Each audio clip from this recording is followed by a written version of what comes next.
پێشەنگ TV پێکەوە بۆ گۆڕانکاری، پێکەوە بۆ ئازادی و یەکسانی. کەسێ بەتەمای چاکسازی لەم دەسەڵاتەیە بکەم، بەس خەوە بینێ. نەریتێکی شۆڕژێرانە، نەریتێک کە لە خوارەوە خەریکە بنیاتی کۆمەلگایە. یەک هەر دەسەڵات ناتوانێت جا بە کێشەیەک ناباتەوە بەڕۆ حتا بەڕێوەبەراتەکانی خۆشیان کەوتونەکە ژێر پرسیارەوانە. بۆ بیستنی بۆچوون و تێڕوانینی جیاواز و دژەباو، بۆ خستنە ڕۆی دنگی مرۆیی و یەکسانی خوازی، بۆ ئەم سیستەمەکە 83 خوێندکار لێک کۆدا بخوێنێت. ئەم ناوانە دروستە بۆیان تەنها ناوی حکوومەت دروست نییە بۆیان چەک و پارەیان لەسەنیکەوە معنایکی نامێنە ئیتر چارەسەری بنەڕەتی بۆ کێشەی خەڵکی کوردستان و لەلایەنانی ئەم دەسەڵاتەیە. هێنانە پێشەوەی دنگی ناڕزایەتیە جەماوەریەکان و بڵندگۆیەک بۆ هەڵسوڕاوانی، هێناوە بەهۆی خۆپشاندانەکانەوە بۆ بەهۆی خۆڕاگری خەڵک و ئیرادەی خەڵکەوە بۆ کەوە دەسێنراوە. بێکارانە بە ئەودەسێکی کەم ئیشەکەن و ماگانە موسەکانیان پێنادن. وازات خەڵک تونتر ئەبێ. ئەگەر مەترسیەک هەبێ لەسەر هەرێمدا یەکێتی و پارتی و خود یەکێتی و پارتی مەترسی وڵاتەکانی مەنتیقەشیان بۆ سەر هەرێم زیاد کردووە. خستنەڕووی واقعیەتی دەسەڵات و ئۆپۆزیسیۆنی ساختە و پەردە هەڵماڵین لەسەر نیازیان، خۆشحاڵی هەبێ بەوەی کە هیچ ریفۆرم و چاکسازیەک و بەقازاتی خەڵک لەلایەن ئەمانەوە بکرێت. مێژوویەک و کارنامەیەکی پوڵیان هەیە لەسەر ملهوڕی، لەسەر چەکڕاکێشان، لەسەر تعداکردن لەسەر خەڵک. ئەمانە دژمنی خەڵکی کوردستان بوونە لە پشتیان لە خەڵکی کوردستان کردووە. دێماسپێکی پەرشە بەسەر چینی کرێکار و بەشە جۆرەکانی چینی کرێکار و هەموو کۆمەلگایە پەرزیان کردووە. بۆ تاو توێکردنی ئەو بابەتانەی کەمتر لە میدیاکانەوە دەبیسترێن، بەشێکی زۆری لە حیزبە چەپ و کۆمۆنیستەکانی دنیا و هەروەها بەشێک لە هەڵبژاردنەکانی ئەوروپا ناڕەزایەتیان دەربڕی وینەکانی تاوانی دروست کردووە و تاوان ئەنجاما دەسەڵاتی چەکداری میلیشیای حزابی میلیشیای لە کوردستان. خەڵک لەلایەکۆ قەویترە، سازمانی تەیارکردە، ڕادیکاڵترە. بۆ نیشاندانی ڕێگەی ڕزگاری خەڵکی، پێشەنگ TV هەموو ڕۆژانێکی چوارشەممان کاتژمێر 9 شەو بە کاتی کوردستان ڕاستەوخۆ پەخشی بەرنامەکانی دەکات. شەرمەزار نابێ ئەو هەموو جەنەراڵە مقەبایە لە ناو شارەکەی خۆیان بینێ بە ئەنواع و ئەشکال چەکی ئەسلحەی قورسەوە طەبیعیە بەلایەن. یەکەمین جارە لە کوردستان کرێکاران خۆیان دەستبەرن بۆ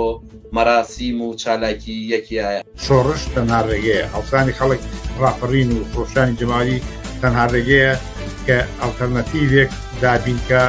لە فەیسبوک، یوتیوب، ئینستاگرام، تویتەر و تیکتۆک فۆلۆمان بکەن. بەرنامە و گرتە ڤیدیۆیەکان ببینن. پێشەنگ TV پێکەوە بۆ گۆڕانکاری، پێکەوە بۆ ئازادی و یەکسانی.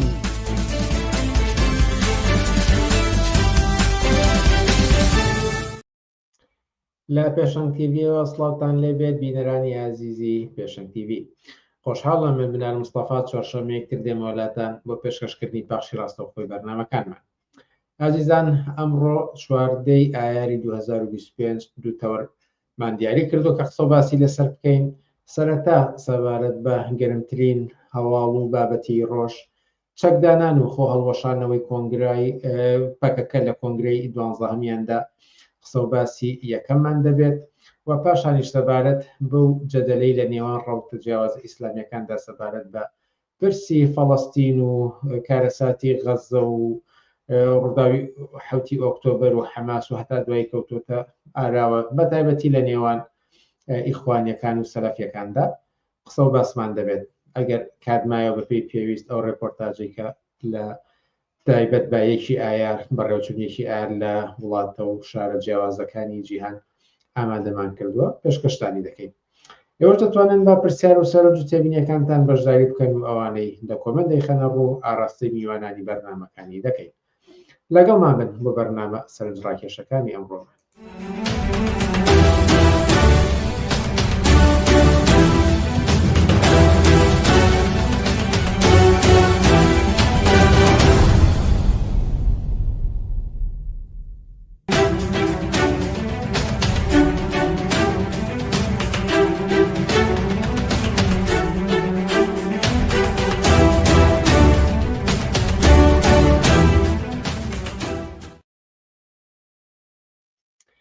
مەڵە بینەرانی عزیز یەکەم تەوەری ئەمڕۆمان تایبەتە بە قسە و باسکردن لەسەر بڕیاری 12هەمی بڕیاری کۆنگرەی 12هەمی پەکەکە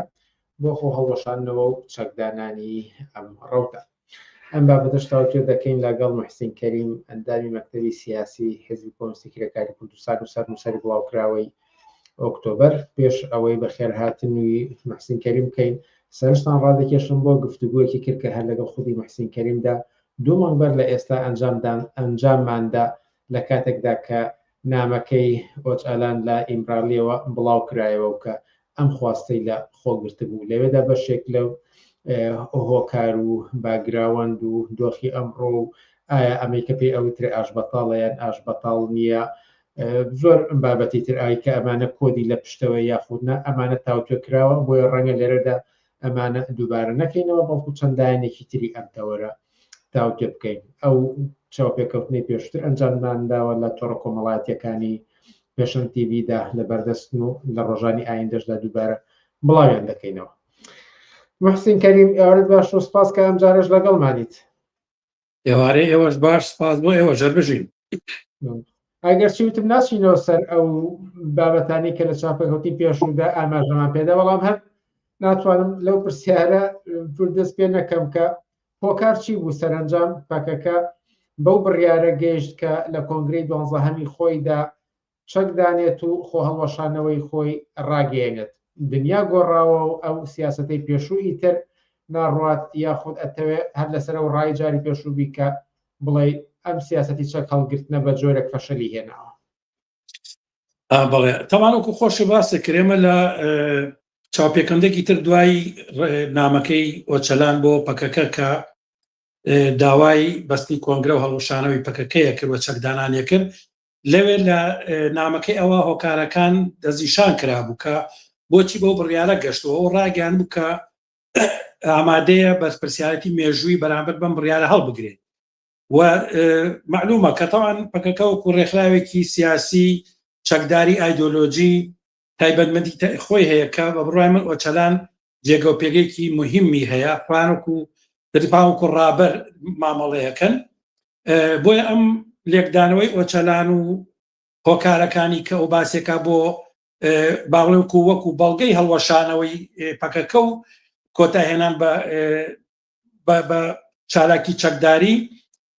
هەر هەمان شتە بە بڕای من پەکەکە لەسەر وەکو لە ڕاگەیاندەکەی کۆنگری 12 خواناڵێ لەسەر داوای ڕێبەر ئاپۆ کە داوای لێکردوین ئێمە کۆنگرەمان بەستووە و لێوێ بڕیارماناوە کە پەکەکە خۆی هەڵوەشێنێتەوە بوو چارەکیەکانی لە ژێر ناوی پەکەکە کۆتایی پێهێنێت و مەسەلەی با بڵین چەکیش تەوان پەکەکە لەمڕۆوە کۆتایی بە خەباتی چەکداری هێنێ و چەکەکانی چەک ڕادەست دەکابن واز لە خەباتی چەکداری هێنێت. و تەوان مەجموعەیەشی کە لە ڕاگەیاندەکانە هاتووە کە چی بکرێ و چی نەکرێ، بەڵام بە بڕای من ئەسڵی مەسەلەکەوەیە کە ئەوان هەر بە پێ و پێودانەی کە ئۆچەلان باسی کردووە گەیشتێتەوە قەناعەتی کە چەک دابنێن و خوان هەڵوەشێنەوە. من زۆر بە کورتی ئاماژەی پێ بکەم بەوە هۆکارەکان وەکو لە پێشتیژە باسما کرد ئەوەیە کە بە بڕای من پەکەکە یا بڵێ ئۆچەلان خۆی ئەڵێ بە جۆرێک ئێمە بەرهەمی دۆخێک بووین، یعنی پەکەکە لە دۆخێکا دروست بووە کە سۆسیالیزمێکەوە لە سۆسیالیزم واقعی لە ئارا بوو بە جۆرێک ئەو سۆسیالیزم واقعی کە باسێکە سۆسیالیزمێ بوو کە رووسیا و باڵین کە بەناوی کێتی سۆڤێتۆ هەبوو، بەڵین ئەم ڕەوتە لەسەر دنیا کاریگەریە و زۆر بێجگە لە ئەحزابی جۆرا و جۆری شوێعی کەمانە زۆربیان بزوتنەوەی ناسیۆنالیستی نیشتیمانی بوون و مۆری ئەم بینیان لەخوان لابوو بەسەر بەناوی شوێعێتەوە. پەکەکەشە لەژێم کارکردە فکری سیاسیا بوو گە ببینین کە ئەو لە بیدایەتا مەسەن لە ناو ئەم فەلەکەیا بوو، مەسەن لەلایەن رووسیا پشتوانێک لەلایەن سۆڤێتۆ پشتوانێکە، مەسەن لە مقڕەکانی لە سووریا بوو کە بە جۆرێک هاوپەیمانێکی نزیکی سۆڤێت و دواتر رووسیا بوو.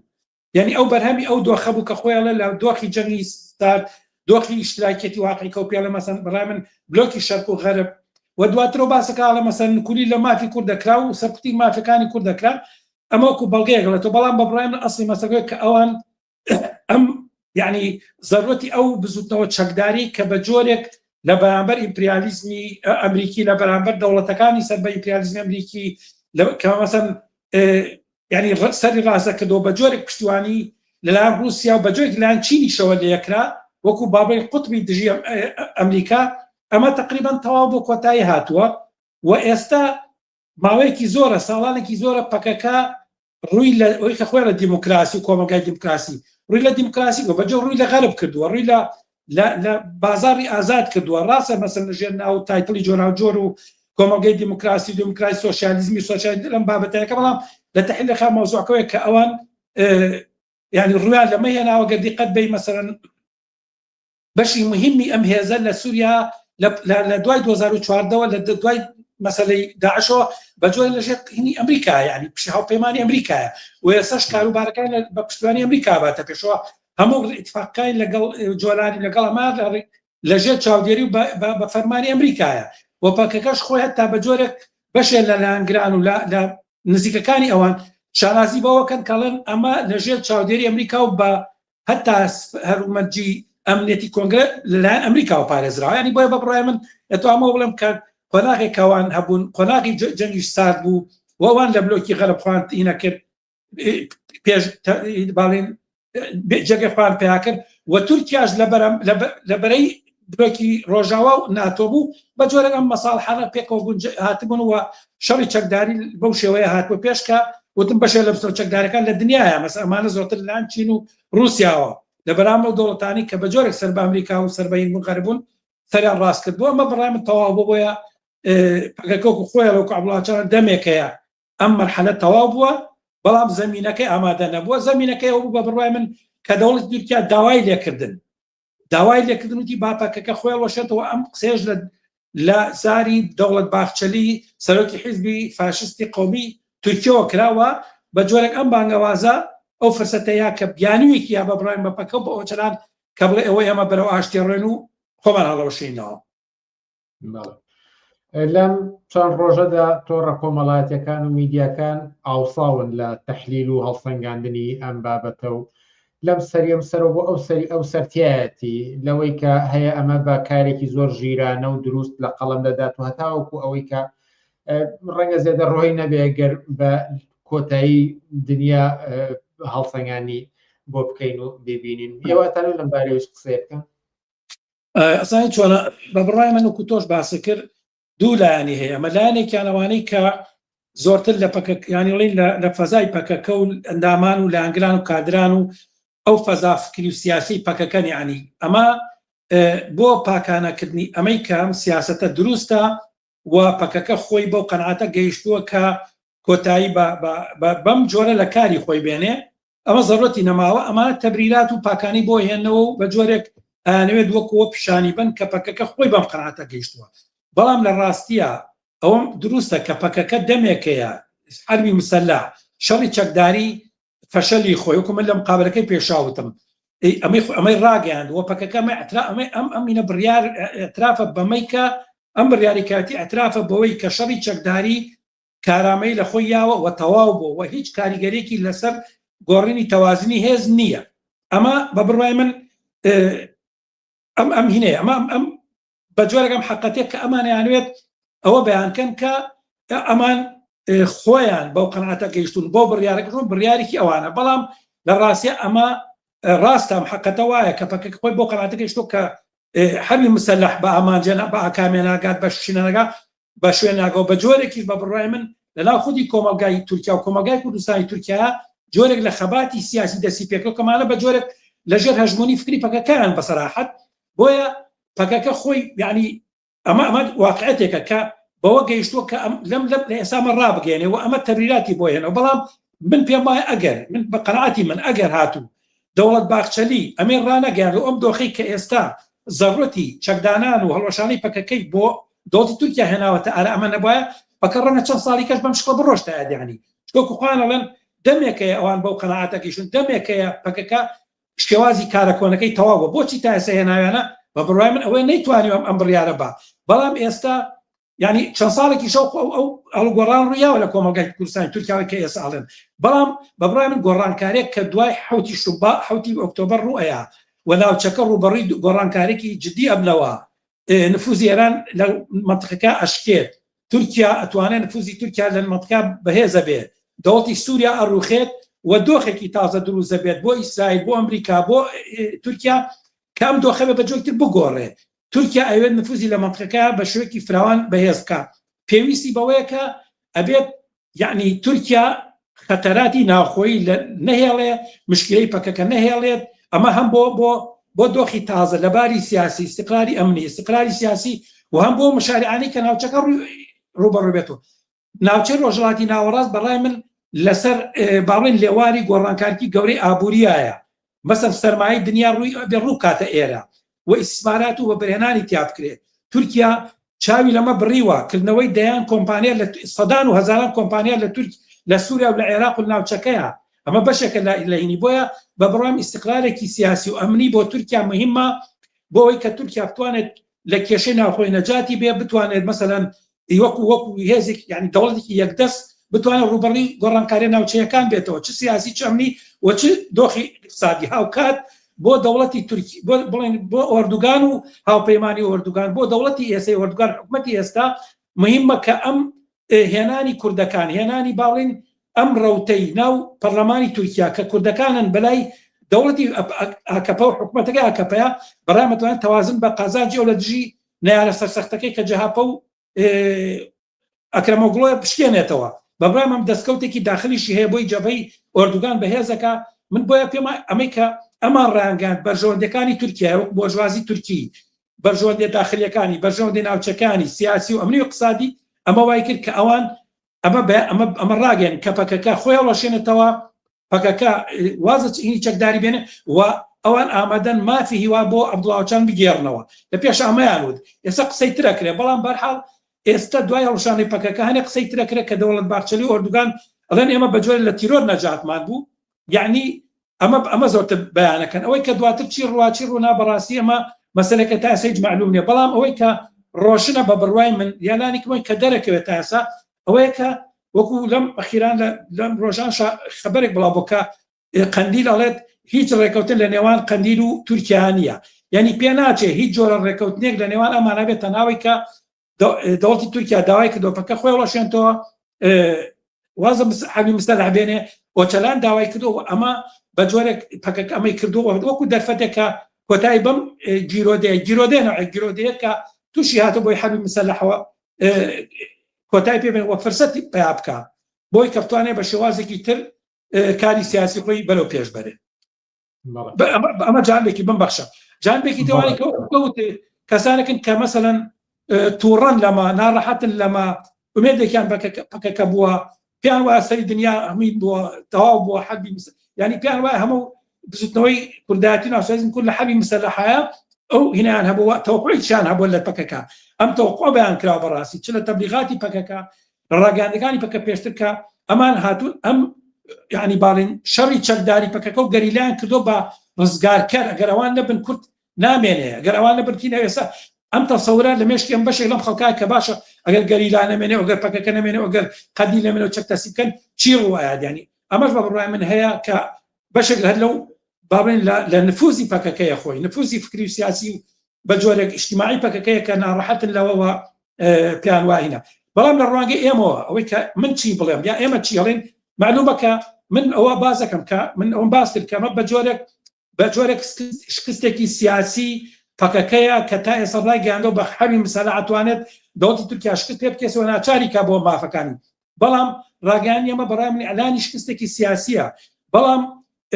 بەڕای من ئایا ئەمە لە قازانجی خەڵکی کوردستانی تورکیا و لە قازانجی بزوتنەوەی سیاسی لە کوردستان کە بەڵێ لەبەر ئەوەی کە بە بڕای من مۆتەکێک لەسەر خەڵکی کوردستان لاچێت کە شەڕی تیرۆری دەوڵەتی تورکیا لە بەرامبەر خەڵکی کوردستانە بە بیانی پەکەکە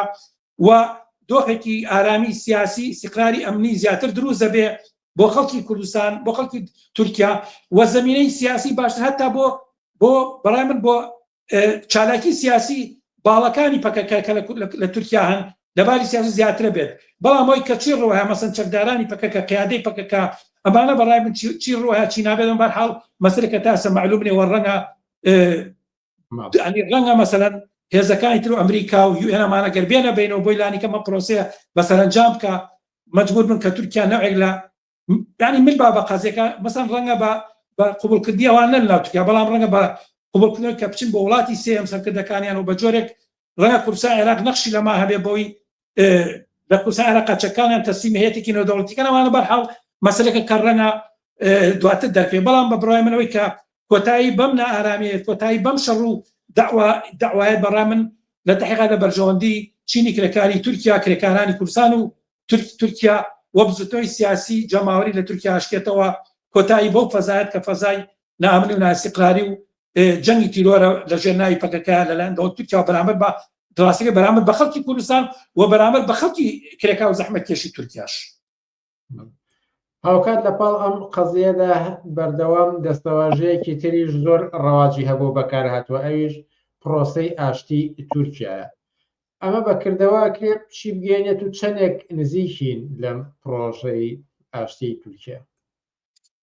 ئەزانین چۆنە من پێم وایە کە ڕاستەکەی ئەم پرۆسەیە ناتوانین نابێ پرۆسەی ئاشتی. ئەزانی بۆ پرۆسەی ئاشتی ئەگەر لە نێوان هەتا پەکەکە و دەوڵەتی تورکیایە بێ هەتاکە ناو دەوڵەتی بینی دەوڵەتی تورکیا پەکا بێ من پێم وایە کە ئەم پرۆسێ بە جۆرێکی تر بێ مەسەن تۆ دیقەت بەنێ یعنی ئێمە ڕێکەوتنی ساڵی هەفتای بینی حکومەتی بەعس و بینی بستۆی چەکداری کورد بە سورەکاتی بەرزانیمانێتەوە بیر دەوڵەتی عێراق مەجموعەی هەڵگۆڕی دروست کرد لەگەڵ مەسەلەن مەلا مستەفا کۆبووەوە مەسەن ڕەسمیان گر بە یەکەوە دەستیان بەرز کردەوە بەیانی ئازاری دەرکرد یعنی بەڕای من ڕێکەوتن هەتا مەسەن لە بینی دوو لایەنە دوینا بەم شکڵە ئەبێت یعنی ئەوەی کە پێڵەن هەتا ئاشتی لە بینی دوو هێزە مەسەن تا ئێستا دەوڵەتی تورکیا مەسەن بۆڵێن تیرۆری زەڵای ڕزگاربوون لە تیرۆر مەسەن یعنی هەتا تا ئێستا هەتا ئامادە نەبووە کە وەکو مەرجێکی زۆر سەرەتایی ئۆچەلان لە سجنەکەی ئازادکە بەر لە هەڵشانەی پەکەکە بەر لە ئەم کۆنگرێک بڕیادان لە وازێنان لە چەک یعنی کەمترین شتی کردو بەڕاستی ئەمە من پێم وایە کە بەپێی هەموو منطقێک بەپێی هەموو منطقێک ئەمە نەڕێکەوتی نێوانی پەکە و دەوڵەتی تورکیا نە ئاشتی نێوان پەکە و تورکیایە واتە نە پرۆسەی ئاشتیە ئەوەی کە یانێ ناوی لێ بدەن ئەوەی کە لەژێر دوو کەوانە ناودووکە پرۆسەی ئاشتی لە تورکیا بە حساب لە بینی خەڵکی کوردستان و تورکیا دەوڵەتی تورکیا بێ بە جۆرێک ئەمە بە بڕوایم ئەمە نییە بەڵکو پرۆسەیەکە کە دەوڵەتی تورکیا لە شرایطێکی دیاریکراوە فەرزی کرۆ بەسەر پەکەکەەوە چەلانە وەوان قبولیان کردووە و ئەمە بە جۆرێک بەبێ هیچ مەرجێک لەلایەن پەکەکەەوە قبول کراوە بەڵام مەرجی ئەوەی مەرجی جێبەجێبوونی ئەمە ئەوەیە کە ئەبێت تورکیا بەڕاستی زەمینەکانیەوە ئامادە بکە کە چۆن ئەم هێزە چەکەکەی دانێ قیادەکانی چیان بەسەرێت چەکدارەکان چیان بەسەر ئەگەر ئەمانەکە بەڕاستی ئەو هێزە ناتوانێت ینی باوڕیاری چەکدارانیشیا بێ باوڕیاری هەڵوەشان بێ بەڵام حتا ئەکرێ بە جۆرێکی تر درێژە بەکاری ئەسکەری خۆی بە بۆیە دەوڵەتی تورکیا بەڕای من ناچارە کە بە جۆرێک لەو بارەت تەسیلاتکە بەڵام وەکوتمەمە ناتوانین ناوی لێ بڕین پرۆسەی ئاشتی هەتا بە بڕوای من ناتوانین لێ بڕین ناوێن پرۆسەی ڕێکەوتی نێوان پەکەکە و بە دەوڵەتی تورکیا وەکوتم ڕێکەوتن لەیان دوو تەرەفا بێ کە هەرێ مەسەن یەکێکیان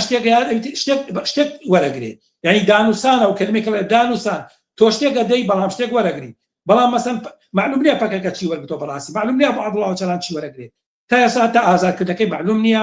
ئایا مەسەن سەرکردەکانی پەکەچیان بەسەر معلوم نییە دینا لە سیاسەکان چیان بەسەرێ معلوم نییە ئایا لە گۆڕانکاری دەسووی تورکیا بێت ئەمانە هیچی معلوم نییە تەنها ئەوە ئەڵێن سەرانی ڕێکەوتنی پشتی پەردە هەبێت و ئێمە ئاگادار نەبین ئەزای چۆنە ڕێکەوتنی پشتی پەردە مادەم پشتی پەردەیە بە بڕوای من معناوە کە ڕێکەوتێکی سیاسی نییە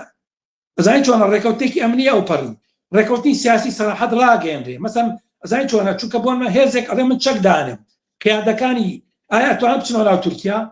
مەسەن دەوڵەتی تورکیا عەفویان بۆ دەرەکا ئایا پەکەکە وەکو پەکەکە وەکو هێزێکی سیاسی ئەوە پەکەکەی چەکدار نەما بەڵام ئایا ئەم کەسانە ئەتوانۆکو ڕێکخراوی سیاسی چالاکی سیاسی خوان بکەن ئایا هەتا پەکەکەنە ئەندامەکان ئەتوان بچنە تورکیا و چالاکی سیاسی بکەن مەسەن ئەمانە هیچی معلوم نییە بۆیە بە بڕوای من ئەتاگە لە پشتی پەردەوە هەبێ بەمانە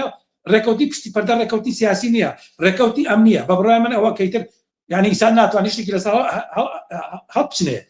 ئەگەر ڕێکەوتێکی سیاسی هەبێ مەسەن بە مەجموعەیەک شەرت و شروتی سیاسی بە مەجموعەتی خواستی سیاسیەکە ڕەنە خواستی سیاسی بۆ حیزبە بێت حتا ئەگەر بۆ خواستی سیاسی بۆ خەڵکی کوردستانیش نەبێ بەڵام مەجموعەی خواستی سیاسی بۆ حیزبە بێ حتا معلوم نییە مەسەلەن مافی خەڵکی کوردستان چی بەسەرێت ئایا خوێندن بە کوردی نەبێت ئایا مەسەلەن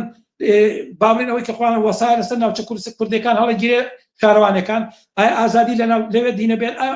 ئایا سەدان شتی ترکە دەوڵەتی تورکیا لە بەرامبەر خەڵکی زمانی تورکیا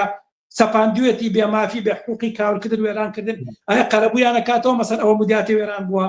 ئایا مەسەلەن بەرنامێکی پرۆژەی اقتصادی لەو ناوچەی کاکە خەڵک ژیانی بوژێتەوە ئازادە سیاسەکان لەو ناوچانە لە تورکیا و لە هین پێیات پەرە پێیات و ئایا سەدان شتی تریشکە بەبرام هیچی معلوم نییە نەک بە نسبەت خەڵک هەتا بەنسبەت خودی پەکەکەەوە معلوم نییە بەنسبەت چەکدارەکان و ئەو بزوتنەوەیە مەسەلا وڵ هەتا لە ئەوروپا پەکە خۆی هەڵەشێنێتەوە داوای حکوومەتی تورکیا داوای لەوەیە کە بێت لە تورکیا لە ئەوروپاش پەکەکە خۆی هەڵشێن یعنی پەکەکە هیچ ئەسەرێکی نەمێنێ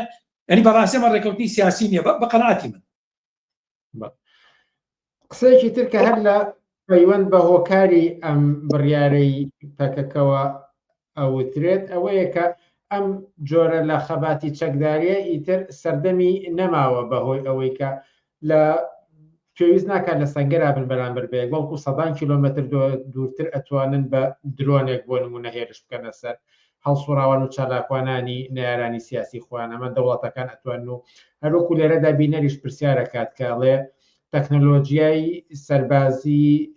زیرەک چی ڕۆڵێکی هەیە لەم بابەتانەدا واتاگەر بە شێوەیەک تر بپرسم سەردەمی پێشووتر بووایە و ئەم تەکنۆلۆژیە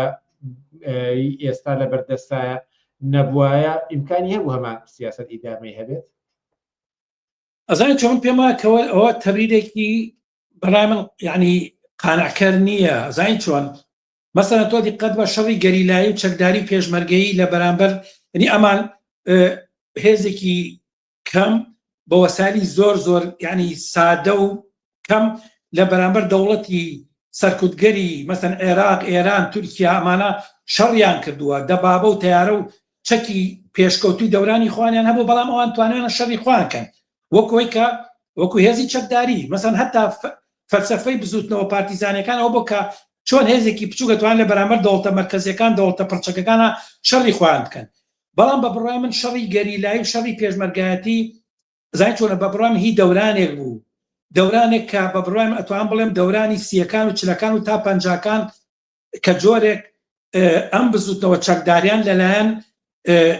دەوڵەتە گەورەکان و پشتوانە لێکا مەسەلەن بە تایبەتی لەلایەن چین و ڕووسیاوە و بە تایبەتی لەلایەن چینەوە تۆ دیقەت بە مەسەلەن بزوتنەوە چەکداریەکانی ئەمریکای جنوبی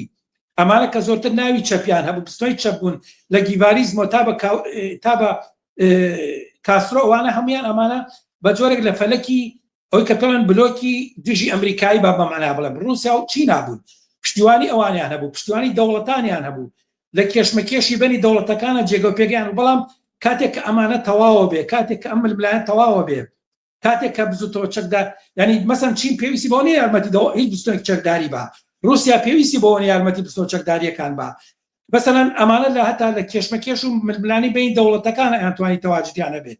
ئەمانە بە جۆرێک تەواو بوون بۆیە بە بڕای من ینی مەسەلەکە نییە درۆن ئەتوانێت ینی کێشەکە لەبەر درۆن هەیە بۆیە مەسەڵەوان ناتوان نا بە بڕای من کێشەکە ئەوەیە کە مەسەلەی بزوتەوە چەکداریەکان دەمێکەیە تەواو بووە و ناتوانێت ئاڵوگۆڕێک لە تەوازنی هێز دروستکە و ناتوانێت دەوڵەتە مەرکەزیەکان ناچار بکە بەوەی کە ئەم هێزانە لە هینا بەشدار بن ئەخیر بە بڕای من ئەخیر باڵێن بزوتەوەی چەکداری کە لە ئەمریکای لاتین بوو بیر نەماوە کام بەشە لە بزوتەوە چەپەکان بوون کە بستۆی چەپ بوون ئەمان لەگەڵ دەوڵەتی پێما کۆڵۆمبیا ڕێکەوتن چ دەوڵەتێکی ئەمریکا بیر نەماوە بەڕاستی یعنی من پێما تەعریف لە ڕووی مێژوویەوە بزوتنەوەی چەکداری بزوتنەوەی گەریلایی و پێشمەرگەیی ئەمە تەواو بووە بۆیە بە بڕای من درۆن بێت درۆن نەبێت ئەمانە ینی تەبریری ئەوە ناکات پێش لە درۆن چەکی گەورەی مەسەن دەوڵەت تورکیا هەموو چەکی هینی هەبووە F-16 هەبووە یعنی F-16 خۆتوانێت لە کونوکە لەبەرە این مەسەن هەلیکۆپتەر و چەکی ینی شەڕکەری مهمی هەبووە ساڕۆکوان نییە کە باڵێن ئەما لەبەری کە درۆن هاتووە تەکنۆلۆژیای زیرەک هاتووە تەکنۆلۆژیای زیرەک دەمێکەیە هەیە بە بڕای من ئەوەی کاڵوگۆڕێکی دروستکۆ لەم بەتایبەتی لە دوای شەڕەکانە مەسەلەی درۆناکانە درۆنە مەسەن پەکەکە ئێمەش درۆنمان هەیە درۆنی پەکەکەش خۆ کێشەی بۆ تورکیا بۆ من پێماوە بەڕاستی تەبریرێکی بەقوت نییە تەبیرەکەوەیە کە ینی حەقەتەکەوە کە دەورانی تاریخی سەردەمی مێژووی بزوتەوە چەکداریە سیاسی باڵێن بۆژواییەکان بە جۆرێک ناسیۆنالیستی بە ئیسلامی بەسەر چوە تەواو بووە و ئەمەی تر بەڕێ بەحاڵەوێت جێگەی خۆی بە جۆرێک لە ململانی سیاسی لە بزوتەوەی سیاسی و بە حکمی واڵگۆڕەت مێژوانش کلاسی دنیا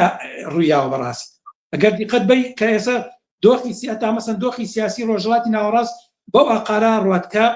مەسەن ترام لەگەڵ جوولانی دانیشێت دوێنێ 10 ملیۆن دلاری دانا بۆ سەری جۆرانی ئێستا تەوقەی لەگەڵاکە و پێشوازی لەیەک.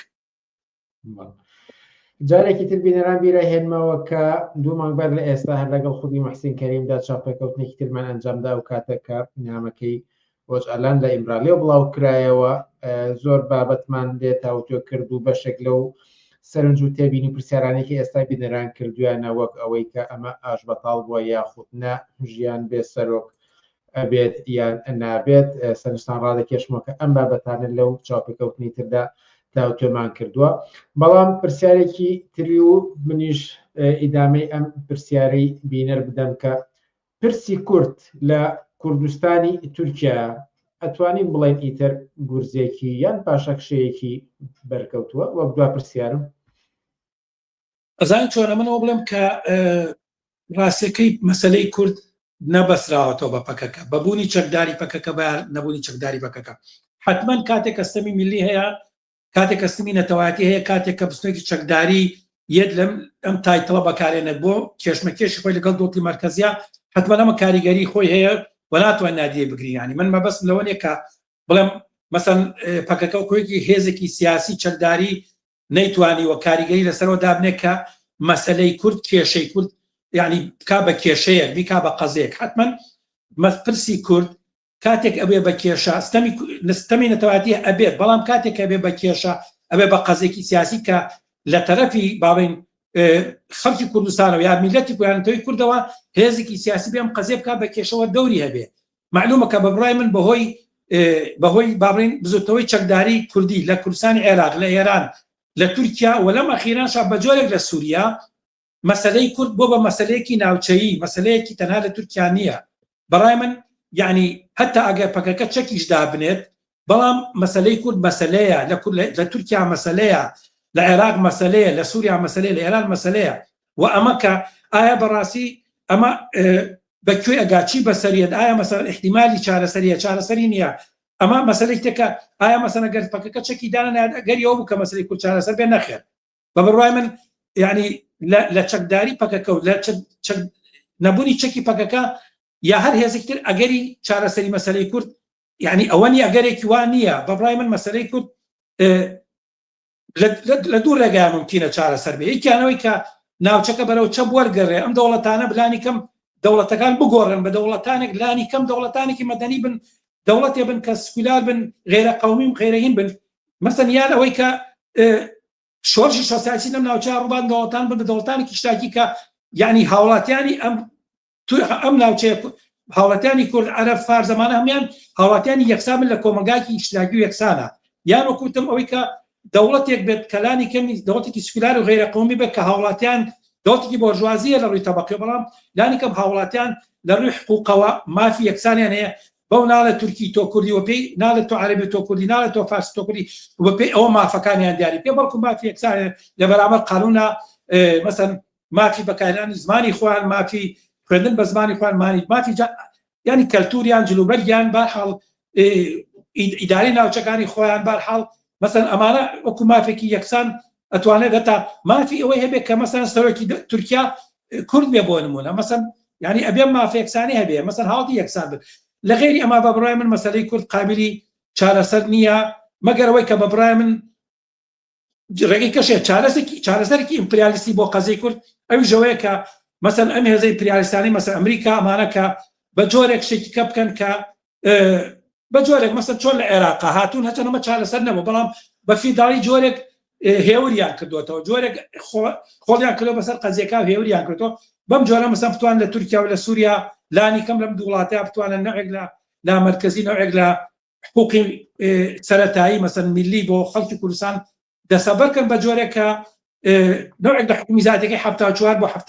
70 بۆ 74 بەرزانی لەم بابەتەی بکەن و نەو جۆرێک کە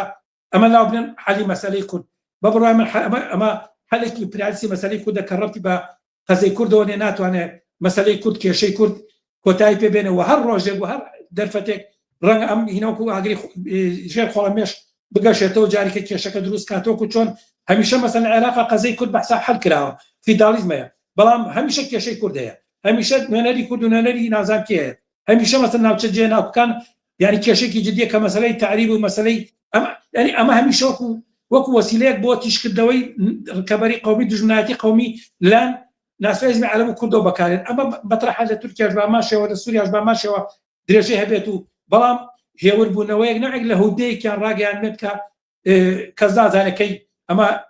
دووبارە تەقەیەوەکە کە لە یوگۆسلاڤیا تەقیەوە. یوگۆسلاڤیا بۆ وڵانێکی زۆر لەبینی نەتەوە جیاوازیەکانە سوڵحێک هەبوو، بەڵام کاتێکە بلۆکی شەرقە ڕوخێ بینیمان کە چکارە ساتێ لە یوگۆسلاڤیا ڕوویاوە چوو کۆمەڵکوژێک و چوو خەتوعامێک و یونۆسایدێک ڕۆیان لەوێ. بە بڕوای من مەسەلەی کورد یعنی لەم ئیتارە لەم چوارچانی کەتەر حەکرێت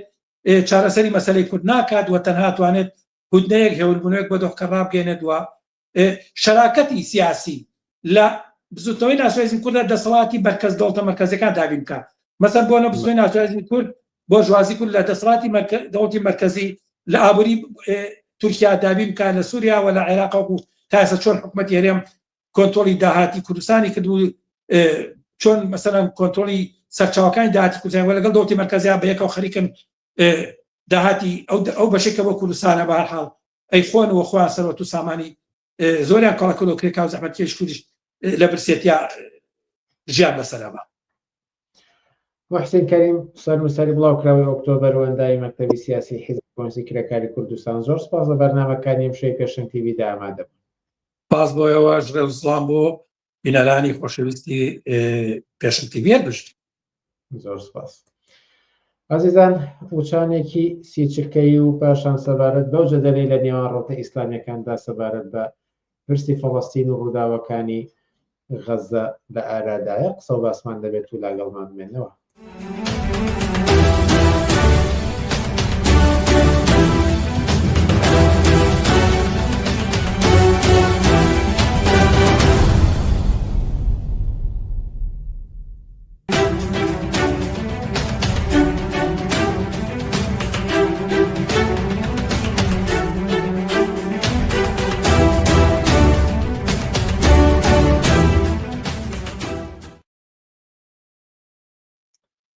بەڵێ بینەرانی ئازیز، هەروەک ئاگادارن کە لە ماوەی ڕابردوودا لە نێوان گروپ و ڕەوتە ئیسلامی جێرا و جۆرەکاندا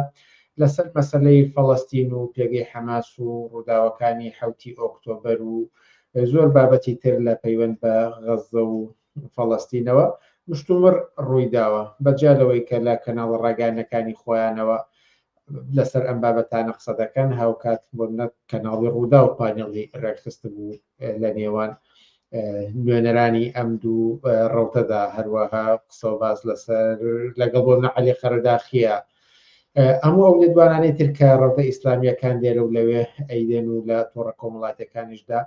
بڵاو دەبنەوە. بەجالەوەی کە ئەمە ناکۆکی و جیاوازی نێوان ئەم گروپ ڕەوتە ئیسلامیانە بە شێوەیەک ئەخاتە ڕوو، هاوکات هەڵوێستی جیاواز لەسەر مەسەلەی فەڵەستین و ڕۆڵی حەماس لە ڕووداوەکان دەهێنێتە ئاراوە. هۆکاری سەرهەڵدانی ئەم مشتومڕانە لەسەر پرسی فەڵەستین چییە و بۆچی لە ئێستادا ئەم جادە لە سەری هەڵداوە؟ هاوکات خاڵی هاوبەش و ناکۆکینیان ئەو ڕۆفتە ئیسلامی سیاسیانە لەسەر مەسەلەی فەڵەستین لەکوێدایە و ئەکوێ پرسین چلایەنێکیان لەسەر حەقن یان هیچیان؟ ئەمانە و چەندین پرسیاری تر لەم بەرنامەیەدا لەگەڵ خەسرەوسایە تاوتێ دەکەین. خەسرەوسایە ئێوارە باش و سپاسکە لەگەڵمانیت. ئێوارەی ئێوەش باش، سپاسانەکەم و ماندوو نەبن. هەروەک لە سەرەتادا ئاماژەم پێدا کە ماوەیە کە مشتومڕێک لە نێوان ئەم ڕۆتە ئیسلامیانەدا ڕووی داوە و لە کەناڵە میدیاکانەوە عکس دەکرێتەوە، ئەمیش لەسەر مەسەلەی فەڵەستین و ڕووداوەکانی غەزە و حەماس و هەتاوەکو دوایی.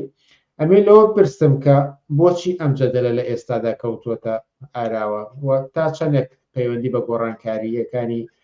ناوچەکە و بەرەکانی جەنگ لە ناوچەکەدا هەیە؟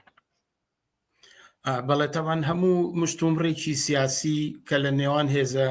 هێز و فرقە جیاوازەکانی بزوتنەوەیکی کۆمەڵایەتیە سەر هەڵدات، نیشانەی ڕنگوبووی ئەو دەورەی پێوەیە کە ئەو هێز و لایەنانە پێگەیان وەک جاران نەماوە. هەروەکو خۆتەڵەن بە دڵنیاییەوە ئەم مشتومڕە ڕەتی بە ئەو گۆڕانکاریانەوە هەیە کە لە هاوکێشەی هێزی نێوان ئیسلامی سیاسی بە تایبەتی ئێران بەرەی مقاومەتە سەری هەڵاوە ئێوە سیرکەن ئەو کاتانەی کە حیزب الله لە سنوورەکانی لوبنانەوە هەموو ڕۆژێک تەل ئەبیبە خسە بەردەم بردومان و خەتەرەوە یا ئەوەی کە حوسیەکان دەریای سووریان کۆنتترۆل کردبوو لە بردومانی کەشتی و کەشتیەکان کەشتیە بازرگانیەکان ئەو هەڕەشانی کە لایەنەکانی حەشدی شعبییان کرد لە ئەمریکا و پێگەی ئیسرائیل لە ڕۆژهەڵاتی ناوەڕاستەوە تا خودی نردنی چەندین ڕۆکێتی بە سەدان ڕێکێت لە تارانەوە بۆ سەر ئیسرائیل ئەو دەمانە هەموو ڕۆتە ئیسلامیەکان خەریکی کۆکردنەوەی نان و خوورما بوون بۆ گەیاندنی بەدەست قارەمانەکانی حەماس و هەموو هەیپای ئەویان نەکرد کە دەبێ حەماس لەم شەڕەدا سەرکەوێ و ئیسرائیل لەسەر نەخشەی جیهان بسڕێتەوە بەڵام ئێستا قۆناغەکە گۆڕانی بەسەر هاتووە ئێمە دەبین کە ئێران لە هاوکێشەکە کشاوەتە دەرەوە حیزب الله بە جۆرێک لە جۆرەکان لە چەک داماڵراوە حەماس تەواوی پێگەی کەوتۆتە لایەنێکی لاوازەوە حەشدی شعبی لە عێراق بێدەنگ کراوە ئەسەد نەماوە ئەمانە هەمووی هاوکێشەیان بە زەرەری بزوتنەوەی ئیسلامی سیاسی لە ئاست ڕۆژهەڵاتی ناوەڕاست و لە پەیوەند بە غەزەوە گۆڕاوە ئێستا دوای ساڵ و چەند مانگێکە عەبدولەتیف سەلەفی بازەواکە کە حەماس ئەو کە 7 ئۆکتۆبەری هەڵا کردووە چونکە لەبەرەوەی لە بنەڕەتەوە ئیزنی لە شەریعەتی ئیسلام و سەرچاوە باوەڕەکانی ئیسلام وەرنەگرتووە یا ئەوەی موسەنا ئەمین ئێستا بازدەواکە کە وڵاتانی عەرەبی و ئیسلام بەتایبەتی بۆ نمونە تورکیایەک کە باوکی ئیخوان و نوێنەری ئەو ڕوتاکە لە بەرامبەر ئیسرائیل و ئیلا کەوتۆتە گلەی و گازەندا تا ڕەخنە لە ئوردوغانی ژەگرێت کە زۆر نەخشێکی نەبووە ئەمانە نیشانەدا کە ئەم ئاڵوگۆڕ لە پێگەی ئیسلامی سیاسیا بە تەبیعەت بۆ تەمایەی هاتنەکایە ئەم مشتومڕە بۆ پێداچوونەوە بۆ دووبارە سەرنجدانەوە و ئەوەی کە ڕۆڵی لایەن و فێقەکانی ئیسلام لەم شەڕەدا چی بووە و ئەمە دەستەبەندیەکی لە نەوێنە دروستکرە کە زیاتر لە نێوان ئیسلامی ئیخوانیەکان و سەلەفیەکاندایە نابێ ئەوشمان لەبیر چێ ئەو شکست و پاشەکشەی کە بەسەر ئێران وەکو مرکزێکی هێز لە ڕۆژهەڵاتی ناوەڕاستە کە جەنگی بە وەکالەتی لایەنەکانی لە ناوچەکەدا لەسەر ئاستی پان ئیسلامیزم بەڕێخست بوو ئەم شکستەی هەر تەنها شکستێکی سەربازی سیاسی نییە بەڵکو شکستێکی ئایدۆلۆژیسە ئەوە بۆ مانایی کە پرۆژەی ئایدۆلۆژی ئیسلامی لە ئێران بە تەواتی کەوتۆتە ژێر سوالەوە دەبین ئێستا کۆماری ئیسلامی زۆرتر مەیا لە بەرای ئێرانیەتە ڕێگاکردنەوە بۆ ناسیۆنالیزم هەتا بۆ ناسیۆنالیزمی ئێرانی و ناسیۆنالیزمی کوردی بلوجی و هەتا تا ئەو ڕادەی کە ئەگەر پارێزگای هەولێر بڕوا بۆستنە بە عێراقی پێشوازی لەکەن لە کاتێکە کە پێشتر نەورۆزەکان و ڕۆژەکانی جەژنی کورد و ئەم شتانی قەدەغا کرد مەبەستمەوەی بڵێم ئەمە پاشە و پاشگەڕانەوە و قوڵبوونەوەی ئەو ناکۆچیانەیە کە لە نێوان هێزەکانە بە جەدەلێکی سیاسی لە نێوە فیرقەکانی ئیسلامە سەری هەڵاوە ئەوە نیشانەدا کە ئیسلامی سیاسی ڕۆژ لە دوای ڕۆژ لە پاش ئەم ئاڵوگۆڕە لە ناوچەی هێزە لە ڕۆژهەڵاتی ناوەڕەزە بە پاشەکشە و بە قەیرانێک گەڕوا کە بازبینیە گەیەنێ دووبارە سەرنجدانەوەیەگە خوڵقێنێ کە پیاچوونەوەیە گەیەنێ و لەم ڕێگایەوە هەر فێرقەی بە جوشەوەی خۆی و لە بەرژەوەندی خۆی و لە چوارچەوەی جیهەت و ئیستراتیژی سیاسی دەوڵەتانی ناوچەکەدا خەریکن ئەم جەدەلە بەڕێخن کە پێم وایە لە هەموو سەرێکیەوە نیشانەدا کە ئیسلامی سیاسی لەم شەڕەدا دۆڕاوە و تابێ بە تایبەتی بە دوایم سەفەرەی دۆناڵد ترامپ بۆ ڕۆژهەڵاتی ناوەڕاست و ڕێخستنەوەی سیستەمی ئەمنی لە سەر بنەمای فشارەکانی لەسەر حوسیەکان لەسەر حیزب الله لوبنان عێراق سووریا هەتا ئێران ئەو هەڕەشانەیە و ئەو پەیامانی کە لەو کۆبوونەوەیە پیشانەدا کە ئەمانە هەمووی بە قوڵکردنەوەی زیاتری قەیرانی ئایدۆلۆژی و سیاسی لە ناو بزوتنەوەی ئیسلامی سیاسیە تەواو ئەبێ و ناچار ئەم جەدەلانە هێنێتەکایەوە کە لە ساڵانی حەسەن بەناشە تقریبان بە هاوشێوکی ئەوە دەستی پێکرد لە کاتێکا کە ئەو جوڵانەوەی تووشی قەیران بوو و بۆ مای مشتومڕێکە ئێسەش خۆی دووبارە ئاکاتەوە بەڵام ئەگەر لەسەر ناوەڕۆکی مشتومڕەکان بکەمیان ئەوەی کە بە تایبەتی من زیاتر ملاحەزەم کردو لە نێوان ئیخوانیەکان و سەلەفیەکاندا زیاتر ئەگەڕێنەوە بۆ قورئان بۆ حەدیث بۆ شەریعەت و لەوێوە یعنی باس لە ناکۆکیەکانیان دەکەن بە شێ بپرسم ئەم مشتومڕێکە هەیە مشتومڕێکی ئاینیە یاخود سیاسیە چی شتێک لە پشتی ئەم جەدەلەوە هەیە؟ بەڵێ لە پێشا باوە بڵێم هەمیشە لە ناو بزوتنەوەی ئیسلامیە هەتا لە سەردەمی ئیسلامی محەممەدیە بە تایبەتی بە دوای مەرجی خۆی و هاتنە پێشەوەی مەسلەی خلافەت مەسلەی سەرهەڵدانی جەنگی فێرقەکان لەسەر دەسەڵات لەسەر جێگرەوەی محەممەد دوای ئەوەی کە چێ ئەتوانێ پێگە و چۆنەڵی مەرجعێتی ئەسلی بۆ دەسەڵات بتوانێ شوێن لە ئیسلاما بگرێ ئەم کێشەیە بووە شەڕی نێوان شیعە و سونە ئەو شەڕانەی کە بوو بە جەنگی ناوخۆ لە ئیسلامدا وەکو شەڕەکانی جەمەل و سەفین و نەهرەوان هەموو نیشانەی لەگەڵ باڵەکانی خەوارج و تیم و فێرقەکانی تر کە هەریەکەیان لێکدانەوەیەکیان بووە لەسەر مەسەلەی خلافەت بە دوای ئەوە لەسەر مەسەلەی خولەفای ڕاشدین لە چواریان سییانیان بە خەنجەر لە پشتەوە تێرۆر کراوە دوای ئەوە شەڕی ئەمەویەکان شەڕی ناوخۆی یەزید و معاویە و حەسەن و حسین و عەلی و شەڕی ناو عەباسیەکان ئیمپراتۆرەتی عوسمانی هەموو ئەمانە کە ئیسماعیلیەکان فاتمیەکان هەموو ئەمان لە ناو خۆیانە فرقە و باڵی جۆراوجۆر بوون کە هەر یەکە بە پێی بەرژەوەندی سیاسی خۆیان لەو کاتەیە توانیویانە ئەو جەنگە بەڕێ بخەن و بیکەنە بەرجی ئاینیەوە واتە ئەمێ بڵم مەسلەی ئەم شەڕ و کێشمەکێشە لە بنەڕەتەوە سیاسیە و بەرگێکی ئاینی بەبەراکرێ واتە بە ئایدۆلۆژی ئیسلامی تەبریرەکرێ یعنی ئەمێ بڵێم شەڕی فێرقەکانی سەلەفیەت لەگەڵ ئیخوانەکانە شەڕی دوو ئیستراتیژی سیاسیەکە بەکردەوە لە ڕۆژهەڵاتی ناوەڕاستە لە پەیوەند بە قەزەی فەلەستینەوە خۆیان نیشانداوە سەلەفیەکان کە لایەنگری سعودیە و خەتی سعودیەن و زیاتر باڵی تەبشیری هوشیارکردنەوەی ئیسلام و دوورکەوتنەوە لە حیزبی سیاسی و دیموکراسی و پەرلەمان و ئەمانە کە بە بیدعە و کوفر لە ئیسلام ئازانن زۆرتر ئەیانەوێ لە پاڵ خەتی سعودیە و سیاستەکانی ئەوە هەوڵ بدەن خۆیان بە مەسەلەی فەلەستینە هەڵواسن و وەڕێ بکەنەوە دیارە بێگومان خلافیشیان لەگەڵ حەماسەیە بۆیە لە مەسەلەی گەڕانەوە بۆ شەریعە دەکەن بە مەسەلەیەک تا بتوانن ئەم سیاسەتە تەوجیهکەن ئیخوانیەکانیش کە زۆرتر لەسەر خەتی تورکیا و نەخشی ئیخوانەکان لە بەرامبەر بۆ لایەنگری حەماس کەوتونتە ژێر ئاڵای سڕینەوەی ئیسرائیل و چۆنەڵی تەکفیری هەموو جوولەکەیەک وەکو هەر هاوڵاتیەکە لەو شوێنە حەقی ژیانی هەیە ئەم دوو شەڕەیە ئەم دوو سیاسەتەیە لە بنەڕەتە کە توانیویانە ئێستا بەرجی ئاینی بەخۆیەوە بگرێەوە بۆی بتوانن ئەم سیاسەتە تەوجیهکەن ئاراسیکەن تەنها هەتا من ئەگەر لە ئەسا قسێ بکەم سەرهەڵدانی ئیسلامی محەممەدی خۆی لە بنەڕەتە لە سیاسەتەوە بووە دینێکی پێکهێناوە چۆن یعنی لە ئەسڵا ئیستراتیژی کۆکردنەوەی یەکگرتووکردنی قەبیلەکانی نیۆدورگەی عەرەبی و دانانی دەوڵەتێکە بتوانێت ڕەوتی بازرگانی لە شامەوە بۆ ناوچەی قودسی دواتر و ناوچە جەنشینەکانی یەهودی کە بتوانێت کۆنتترۆلکە و خۆی ئیداری ئەو ناوچانە بکە و یەک دەوڵەتی یەکگرتوو لە دوورگەی عەرەبیا پێگەن پێویستی یەخوازکە ئایدۆلۆژیایەک بێنێ بە تایبەتی کە هەموو دینەکانی پێشووتر لە مەسیح و یەهودی و ئەو هەتا بتپەرستی و ئەمانە لە قەیرانە بوون مەبەسم وێ هەموو سیاسەتێک ئەبێ بە ئایدۆلۆژیایەک تەبریز کرێ هەموو دەسەڵاتێک ئەبێ ئایدۆلۆژیایەکی بێ ئەم قسەی بۆ سەردەمانی ئێستا وایە لیبراڵەکان وەختێک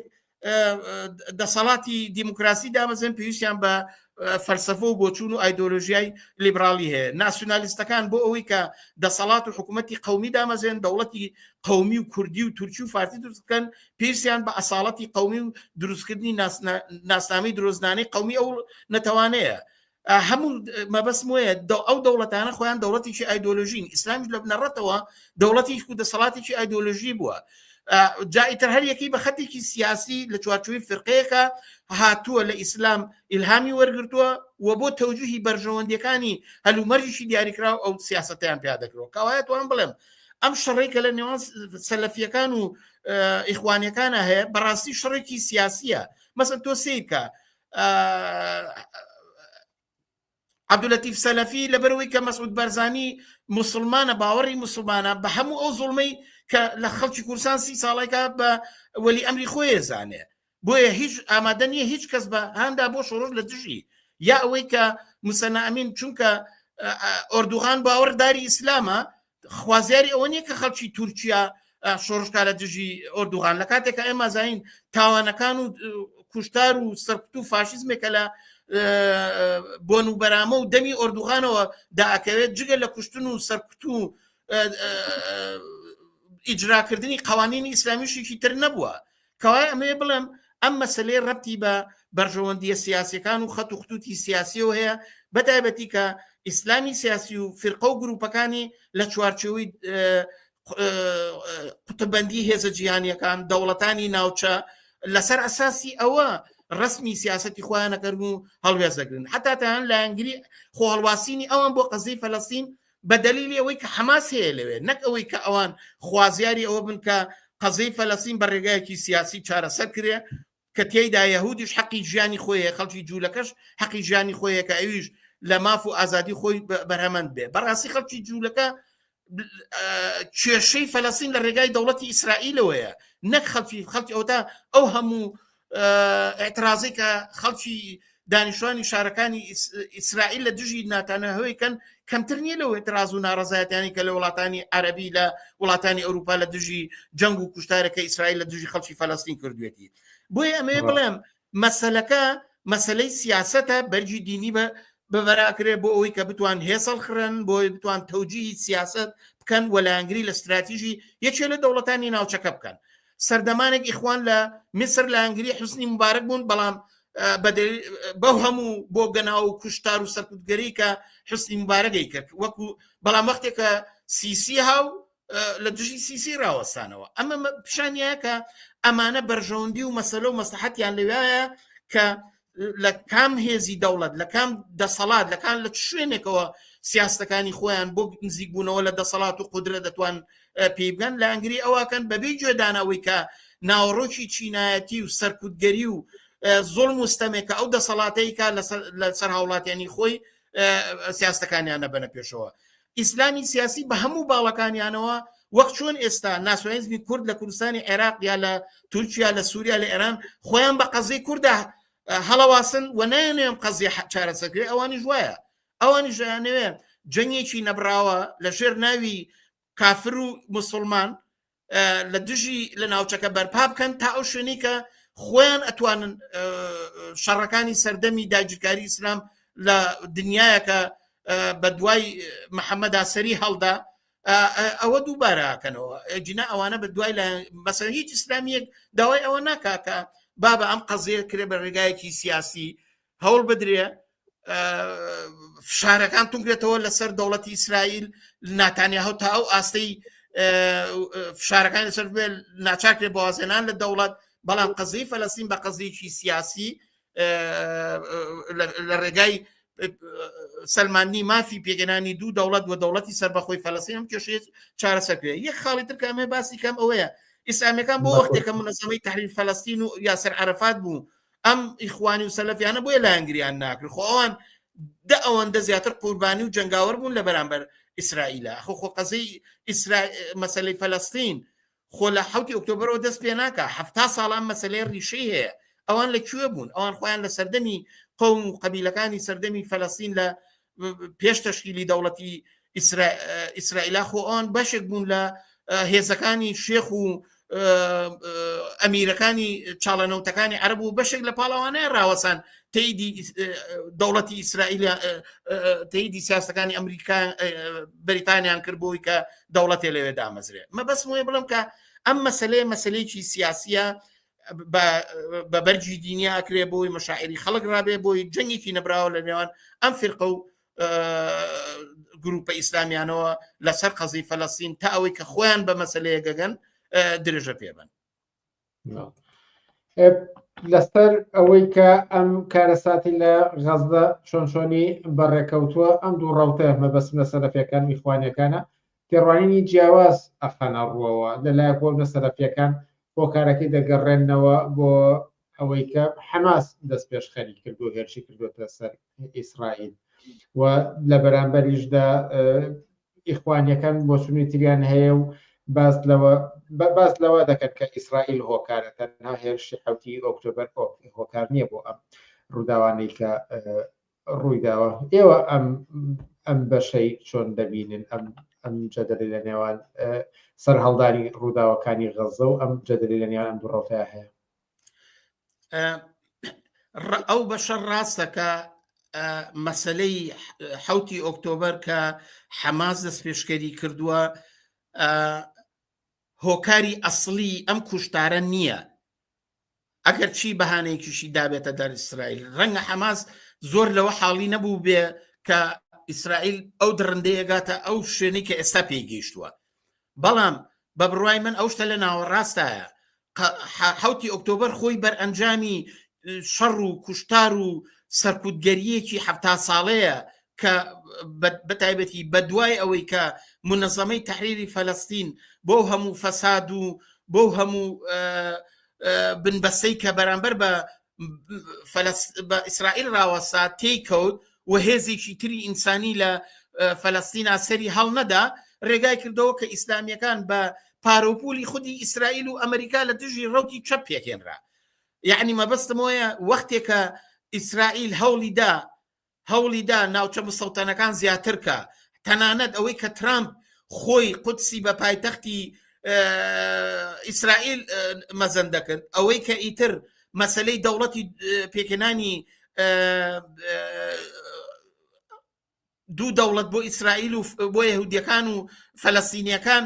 لە بەپێی قەراردادی ئۆسلۆ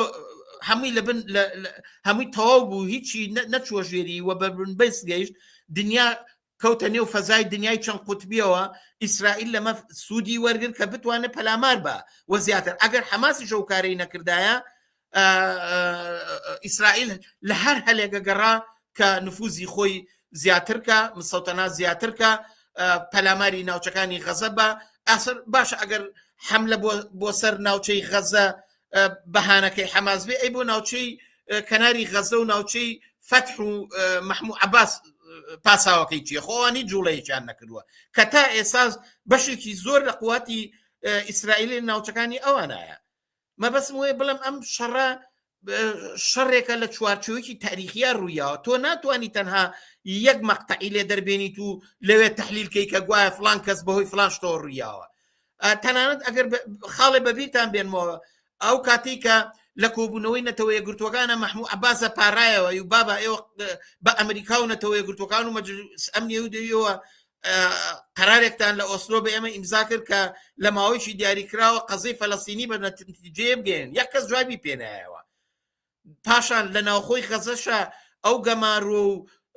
تهدیداتە ڕۆژەیانە ئەوەی کە حملەی مستەوتەناتەکان هەموو ئەمانە وای کردبوو کە حەماس ئەگەر ئەو کاری نەکردایە نەر لەبەر قەزەی فەلەستینی لەبەر خۆی تیاچوو کەوتبووە سەر دەورەیە کە ئینتیخابات ئەبوایە بکرایە بە پێی ڕاپرسێک ئەو کاتانە پێش 7 ئۆکتۆبەر ئەگەر ئینتیخابات کرایە بەشێکی زۆر ڕەئی بە حەماس نەئەدا حەماس پێویستی بەو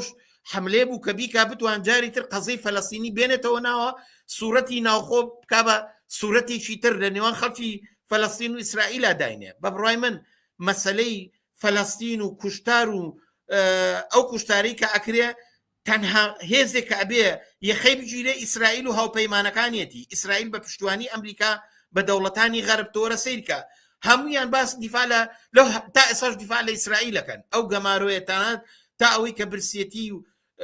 نەخۆشی و بێخزمەتگوزاری و کاولکاری و سەرگەردانی و ئاوارەیە کە نمونەی نیە تراژیدیایەکی ئینسانیە هێشتا هەموو لە ئەنگریەوەن کە موادی خۆراکی نەگاتە ناوچەکانی غەزە. من پێم وایە ئەمە سیاسەتێکە بەرئەنجامی سیاسەتی میلیتاریستی و جەنگخوازی ئیسرائیل و ئەمریکا و فاشیزمێکە کە لە ڕاسیە بەریتانیا و ئەمریکا و ترامپ و ناتانیاهۆ و ئەم دەوڵەتانە ڕاوەستاوە قەزیەکە بە حەماس و بەبێ حەماسەوە ئەم ڕەوتە لە شوێنی خۆیەتی ئەم ڕووداوە لە شوێنی خۆیەتی ئەم تاریخە لە شوێنی خۆیەتی. بۆیە بە بڕای من ئەوەی کە هەر کەسێ جا لەم ڕوانگەیەوەگە بیکەینەوە هەر کەسێ ئیسرائیل بە هێزی تاوانباری ئەسڵی بزانێ و ئەو بەو سەرچاوەیە دابنێ بە بڕای من ڕاستەڵێ ئەوە ئیسلامی بێ کۆمونیست بێت لیبرال بێ دیموکرات بێ من مەبەستم وایە ئەمە ئەسڵی ڕووداوەکەیە کەسێکە گەربێ هەڵوێزە قەزەی فەلەستینی بگرێ بێ ئەو ڕووداوە ڕێگاچارێ دروستکە ئەوەیە ئەبێ ئەم فاشیزم و سەرکوتگەری و کۆنەپەریستی و ئینسانکوژی و کاولکاری ئیسرائیل بەرامبەر بەمە ڕاوەستیە. معلومە هێزێکەیە کوشتار و کاولکاریەکە مقاومەت دروست دەبێ بەڵام مەرج نییە هەموو جارێ مقاومەت بزوتنەوەیکی ئینسانی و شۆڕژگەڕانە بێ لە بەرامبەریا مقاومەتی کۆنە پەرستانە شوێ و مقاومەتی کۆن ئینسانی ژێ ئەوە تا حوسیەکانیش خۆ مقاومە دەکا بەرامبەر بە سوپای ئەمریکا بەڵام ئەویش هەر کۆنە پەرستە چ مەسەلەیەکی هەیە کەوای مەبەستم وەیە قەزەی فەلەستین قەزەی حەماس نییە حەماس خۆی پیا هەڵواسیەوە قەزەی کی تاریخی خەڵکی فەلەستینە کە داگیر کراوە 70 ساڵە زوڵمی لێکرێ هەلا هەر دەورەیەکی شاد جەماعەتێک خۆی پیاڵەواسن دەورەیەک سعودیە و شێخەکانی خەلیج خۆیان پیاڵواسی دەورەیەک ناسیۆنالیزمی عەرەبی ناسری و لە قەزەی فەلەستینەوە کریان بە قەزەی ئومەی عەرەبی سەدام حوسێن خۆی پیاڵواسی بەڕاستی ئایا سەدام حوسێن کە خۆی کوشتاری هاوڵاتیانەکە وەختی باسی فەلەستینەکە ئەتوانین پێی بڵێن لەسەر حەقا ئەوەش وایە حەماس وەختێک کە هێزێک نەبێ معلومە ئەوە چێ بەدەستی ئەوگرێ بۆ بەرژۆندەکانی خۆی بەکارێنێ بەڵام مەسەلەی فەلەستین ئەسڵەکەی ئیسرائیلە تا ئەو دەوڵەتە بەو ناوەڕۆکە دژە ئینسانی و فاشیستی و سەرکوتگەریەوە بێ قەزەی فەلەستینی لە شوێنی خۆیەتی ئەگەر ئەمانەیە ڕێگایەکی سیاسی هەڵبژێرین تەنها ئەوەیە کە خەبات بەدژی ئەم هۆکارە کە ئیسرائیل و هاوپەیمانەکانی لە ئەمریکا و دەوڵەتانی ڕۆژئاوایە یەخەیان بگیرێ بە خەباتێکی جیهانی ناوچەیی و ناوخۆیی غەزە فشاریان لەسەردانرێ جڵەو بگیرێ بگیریان کوشتارە وەڕێ بکرێتەوە لە ڕێگایکی سیاسیەوە کە حەقی پێکێنانی دەوڵەتی سەربەخۆی فەلەستین بۆ فەلەستینیەکان بەڕسمی بناسرێ دوایی ئەو دەوڵەتە کوێی بابڕێەوە ئەمە بڕیاری خەڵکی فەلەستین خۆیان و ئێمە ناتوانین لێرەوە نمونەیەکیان بۆ پێشنیارکەین هەر لە نێوان بگەڕێمەوە نێو جەدەلەکانی نێوان ئیخوانەکان و سەرەفیەکان بابەتێکی ترکە زۆر قسەی لەسەر دەکەن خودی حەماس و شکستی هێناوە یان سەرکەوتووە ئیخوانەکان بە سەرکەوتوی دەبینن و سەلەفیەکان کەمتر زیاتر بە شکستەوە تەماشایەکەن ئیخوانەکانیش زیاتر لە دوای ڕاگەاندنی ئاگربەست لەگەڵ ئیسرائیل و بە شکستی ئیسرائیل و سەرکەوتنی حەماسیان لە قەڵەمدا لە ئێوە پرسم بە کورتی کامیان ڕاستەکەن سەرکەوتو لێرەدا کێیە بە بڕای من لە پێشابێ سوورەتی جەنگەکە بزانین ئایا ئەمە جەنگی دوو لایەنی متەساویە بە بڕای من نا حەماس شەڕێکی کرد و تەواو بوویتر بە بڕای من ئەمە شەڕێکی یەکلایەنەیە ئەگەر بەحسی سەرکەوتن و ژێرکەوتن بێ ئەبێ سوالەکە لە بەرامبەر ئیسرائیل خۆیان مەترەحکەین ئیسرائیل بە هەموو تواناکانی خۆی بە وەزارەتی بە بودجەی بە پشتیوانی ئەمریکا بە تەبلیغاتی لە پشتی لۆبی سەهیۆنیزمی جیهانی وەکو ئیسلامیەکان نەڵێن لە هەموو شوێنێک لە ئەنگری ئیسرائیل هەیە خەڵکی فەلەستین تاک ماوەتەوە بە بڕای من ئەوە هێرشەکە ئەوە داگیرکاریەکە ئەوە کوشتارەکە خۆ مەسەلا ئەمە شەڕی باڵقان نییە لە بینی سەربەکان و ئەلبانیەکانە شەڕی عالەمی نییە لە بینی عوسمانیەکان و سوپای تەحالوفە ئەمە معلومە کە حەملەیەک بوو کردەیەک بوو حەماس کردی بەڵام دوای ئەوە هەر ئەم بە هەموو توانایەک بە درۆنی بە سەتەلایتی ئاسمانی بە ساروغ و چەکی مۆدێرنی ئەمریکایی و ئەوروپایی ناوچەیەکی پشوکی کاول و وێران کردووە بە بڕای من سوالەکە لەوەیە ئایا ئیسرائیل سەرکەوتووە یا سەر نەکەوتووە من پێم وایە بێ ئەو سوالە ڕوو لە ئیسرائیل کرد من پێم وایە ئەگەر بەپی ئەو ئیستراتیژی کە ناتانیاهۆ ڕایگەیانەوە کە بڕیار بۆ لەم شەڕەدا هەم گیراوەکان ئازادکە و هەم حەماس هەڵوەشێنێتەوە ئەمە دوو ئامانجی سەرەکی بوو تا ئێستا هیچێک لەمانی بەدی نێناوە من پێم وایە هیچ نەڵین بە زمانێکی سادە توانین مە بڵین ئیسرائیل بنبەستە لەم شەڕەیە ئیسرائیل بۆ ئامانجی ترە مەسەلەکەی ناوخۆی ئەو قەیران و چێشمەکێشەی ناوخۆی باڵەکانی بورژوازیە لە ناوخۆی حاکمیەتی ئیسرائیل خۆیە ناتانێها سوورە زانێ گەرام شەڕە بوەستێ ئەیدەن بە دادگا سوورە زانێ لێی خۆش نابن حتا ئەگەر بۆ چەند ساڵێکیش ئەم تاوانانەی بێدەنگی لێ بکرێ دێتەوە سەرمێزی دنیا چرخێوان نییە ناتانیاهۆ زانێ ئەگەر ئەم شەڕە ڕابوەسێ تا ئەو شوێنەی ڕۆژهەڵاتێکی ناوەڕاست کە سیستەمیکی ئەمنیە جێگیر نەبێ و وڵاتانی عەرەبی ئەتراف بە ئیسرائیل نەکەن و دەست دەخەنە ناو دەستیە ناتانیاهۆ زانێت زەمانەتێکی نییە بۆمانەوە بۆیە بە بڕای من مەسلەی سەرکەوتن و ژێرکەوتنی حەماس نییە ئەوەی کە ئیسلامیەکان خەریکن شریعەتی بۆ داهاتۆشنەوەی هێن مەسەلەکە ئیسرائیلە چکە ئەم شەڕەیەک تەرەفەیە و شەڕەکە لەگەڵ حەماسا نییە حەماس چەند نەفرێ بۆ تەواو بووە شەڕەکە لەگەڵ خەڵکی فەلەستینە ئەوەی کە هەموو ڕۆژێک دەربەدەرەکرێن و بەیانیان بۆ بڵاوکرێتەوە بێ ئەو ناوچەیە چۆڵکەن و دوایی ئەگەڕێنەوە مقاومەتی ئەو خەڵکە دەبەرابەرە خۆ ئێستا خەڵکەکە کەوتۆتە بەرامبەر حەماس خۆشیەوە ئێوە خۆتان نەزان کە ماوەیەکە ئەترازات لە دژی حەماس دەستی پێکردووە کە هیچی پەرچەنی ڕەشی ئیسلامی هەڵ نابڕێ هەمووی داوای مەدەنیەت داوای ئاشتی داواکە لە دنیا ئەم شەڕە ڕایگیرێ فشار بێن بۆ سەر ئیسرائیل بە بڕای من ئەو ناڕزایەتیانەی کە لە دژی حەماس لە شارەکان لە ناوچەکانی غەزەیە کرێ بەشێکە لەو ناڕزایەتیانەی کە لە ئیسرائیل لە دژی ناتانیاهۆ کرێ ئەمانە خەڵک خەریکە فێرە بێ لەمە شەڕی خۆی لە دژی بورژوازی دەسەڵاتی ناوخۆی خۆیەکە من پێم وایە بۆیە ئەو سوالە نامەنتقیە ئەوە بەشێکە لە سوالاتێکی ناواقعی نێو فرقەکانی ئیسلامی سیاسی کات بۆ دووبارانەوە ئیعادەی حیثیەت و شکستەکانی خۆیان ئەیانوێ ئەوە بکەن سەلەفی کەواڵێ لێ حەماس ئەبێ بڕای ئیزن لە مەرجعێکی شەریعەت وەرگری ئەنجا بڕۆشتایە و کاری بکردا ئەی بۆ لە هەوڵاو قسانەی ناکرد ئەمە بۆ گێڕانەوەی حیثیەتی تێکشکاوی ئیسلامی سیاسیە لە منتیقەکەیە من پێم وایە ئەمە مەسەلەکەیە ئەو پرسیارە واقعەتی و مۆزوعەتێکی ئەو تۆی نییە پرسیارم زۆر ماوە کاتیشمان زۆر بردووە بەڵام ئەگەر تەحەملمان بکەی بۆ چەند خوڵێکێکی تر و چەند پرسیارێکی تر بکەم و ڕەنگە بڕێک لە ناوەڕۆکی ئەم بابەتە وەلا بنین بەڵام قسەیەک کە لە پانێڵێکی ڕووداودا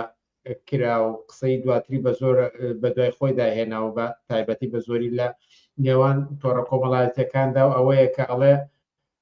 وترا لەلایەن سەلەفیەکانەوە کە عەلمانیەت تاکە پێڵاو ناهێنێت و ئەمە هەر تەئید کرا لەلایەن ئیخوانیەکانیشەوەکە لەمەدا هاوڕات قسەتان لەسەر ئەمە چییە؟ من پێم وایە ئەوە بەشێک لە ماهیەتی دەمپیسی و بێ ئەدەبی ئیسلامی سیاسی نیشانەدا و ئەمە شتێکی تازە نییە ئەمڕۆ نییە ئیسلام لە سەردەمی خۆیەوە لە باوەڕەکانیە هەمیشە ڕەجمکردن بەردەبارانکردن دەستبڕین تەکفیرکردن بەرامبەر بە نایارانی خۆی سڕینەوەی ئینسانە چ جای گوێنفرۆشی و دەمپیسی من پێم وایە ئەمە لۆمپەنیزمێکە کە گیان نابێتەوە لە ئیسلامی سیاسی هەر مەلایەک هەر ئاخوندێ هەر بانخوازێک کە قسە و نەسیحەت دەکا یەکەم شت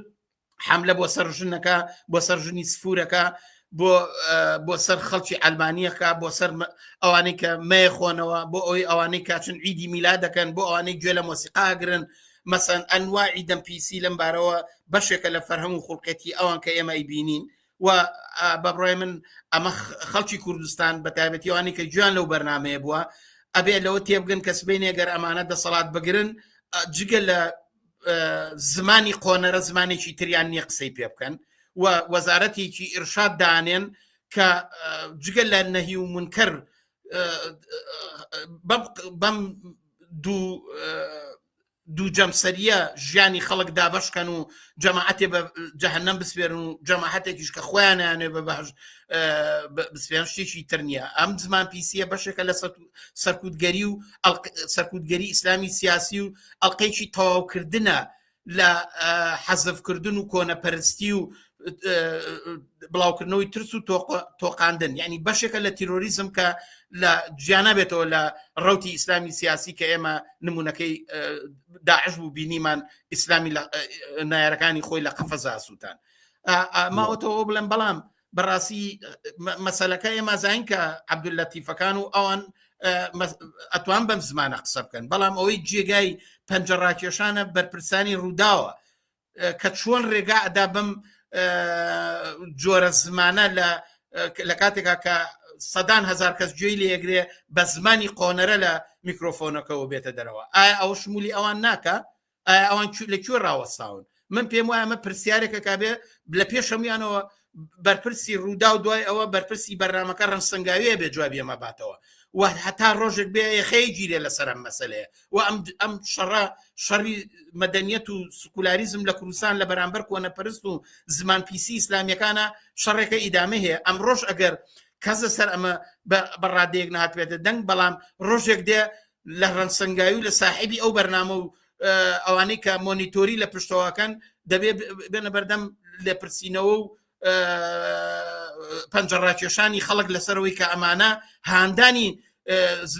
کردنەوەی ئەم زمانە پیسەن کە بە زمانی قۆنەرا دوێن لە کەناڵێکی ئاوا کە پڕبینەرە. دو پرسیارم لەوەیە چڕکەمەوە کە بینەوە سەر پرسی فەڵاستین کە لە ڕوانگەی کۆمۆنیستەکانەوە پێویستە چۆن لە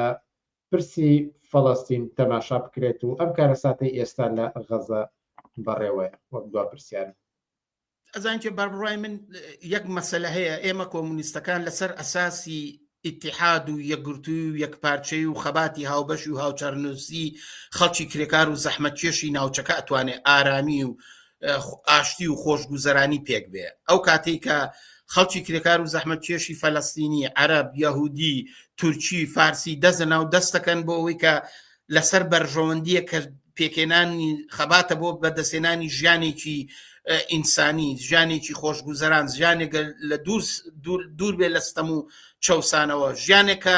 ئەم هەویەتەدا تاشراوانەی کە جەنگ و کوشتاری لێکەوێتەوە بە ناوی قەوم و دینەکانەوە کۆتایی پێبێ. ئەمە ڕێگایەکی ئەسلیە کە بەم خەباتە چینایەتی ئەتوانرێ ڕێگا بکاتەوە نەکەر بۆ چارەسەری کێشەی فەلەستین، کێشەی سوودان، کێشەی سووریا، مەسائل و مەوازیعەکان و ستەمگەریەکە لەسەر ژنان، لە کرێکاران، لە ئازادی خوازان، لەسەر هەموو توێژ و چوینەکانی کۆمەلگا هەیە. بەڵام تا کاتێ ئەمە پێک نەهاتووە ڕێگای سیاسی بۆ قەزەی فەلەستین و هەر قەزەیەکی قەومی ئەوەیە کە تۆ فرسەت کەیتەوە ڕێبەی بزانی ئەو خەڵکە چیانەوێ. ئەگەر خەڵکی فەلەستین بە تایبەتی دوای 70 ساڵ لە کوشتار و لەوەی کە دەوڵەتانی جیهانی و ناوچەکە و هێزە ناوخۆیەکان بەدەستیانەوە گرتووە، لەمە ڕزگاریکەی پرس و ڕاکردنە بە خەڵکی فەلەستین خۆیان. بەڕای ئێمە ئەوەیە کە ئەگەر بەهۆی ئەو قەڵشتەی کە ئەم کوشتار و زوڵمەی کە دەوڵەتی ئیسرائیل لە بەگەڵ خەڵکی فەلەستین ناکردوێتی کە ناتوان ئەم دوو خەڵکی یەهودی و فەلەستینی پێکەوە بژین لە وڵاتێکە، ڕێگاکەی ئەوەیە کە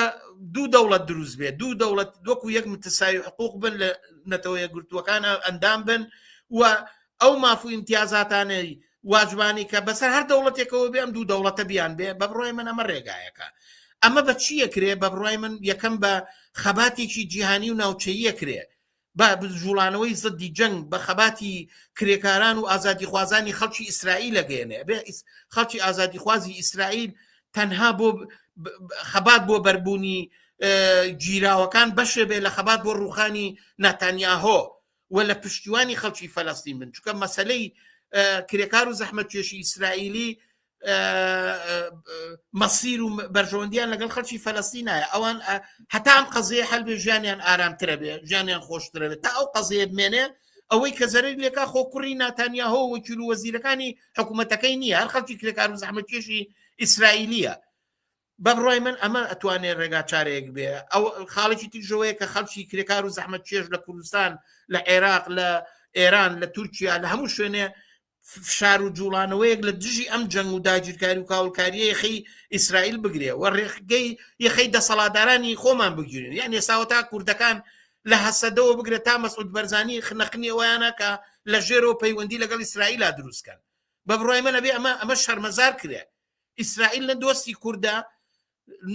نە لە قازانجی گورە، بەعەکسەوە ئیسرائیلێکە ئاوا بە هاوڵاتیانی فەلەستین و ژێردەستی خۆیەکە ئەگەر سبەینە دەستی بڕات چیەکە لە کوردستانە. لەبەرەوە بە بڕای من بە جوڵانەوەیکی ئازادی خوازی بۆ لە دژی کوشتار و کاولکاریەکانی دەوڵەتی ئیسرائیل وەک بەشێ لە جوڵانەوەیکی جیهانی بۆ لە قاودانی سیاستەکانی ئیسرائیل و پاشەکشەکردن بەسەر حکوومەتەکەی ناتانیاهۆ و لایەنگرانی وەکو ترامپ و دەوڵەتانی ئەوروپایی ئەتوانێت ڕێگا بکاتەوە، تەوازنێ بێنێتە پێشەوە کە تایە بە سوڵحێکی سیاسی بکرێ، ئەم جەنگەکە ڕابگیرێ، ئیسرائیل ناچار کرد بەخشانەوە بکرێ و دەورەیەک بکرێتەوە کە پرسیار کرێت لە خەڵکی فەلەستین چیانێ کە من دڵنیام ئەیانێ دەوڵەتێکی سەربەخۆ دروستکەن. پێم وایە ئەمە ڕێگا چارەیە. خەسەوسا زۆر سپاس بۆ ئەم چاوپێککەوتنەوە ئەو کاتێک کە پێداین و وەڵامە سەرنجڕاکێشەکان. زۆر سپاس. سپاس بۆ ئێوە ماندوو نەبن. عزیزان، سپاس بۆ بەشداری چالاکانەی ئێوەش و بەداخۆ نەمانتوانی تەواوی ئەو پرسیار و تێبنیانی کە هاتووە تاوتویان بکەین لەبەر کەمی کاتەکە وەکو بینیشتان کاتێکی زۆرمان هەم بەکارهێنا، بەڵام پرسەکان پرسیارەکان بابەتەکان زۆر و پێویستیان بە تاوتۆکردن بوو هەر ئەوەندە فریاکەوتین بەڵام هەڵبەت هیچ پرسیارێک بە ئێختیبار نایەڵینەوە و لە بەرنامەکانی دواتردا بیان لە ڕێگەی ترەوە حتمەن وەڵام وەردەگرنەوە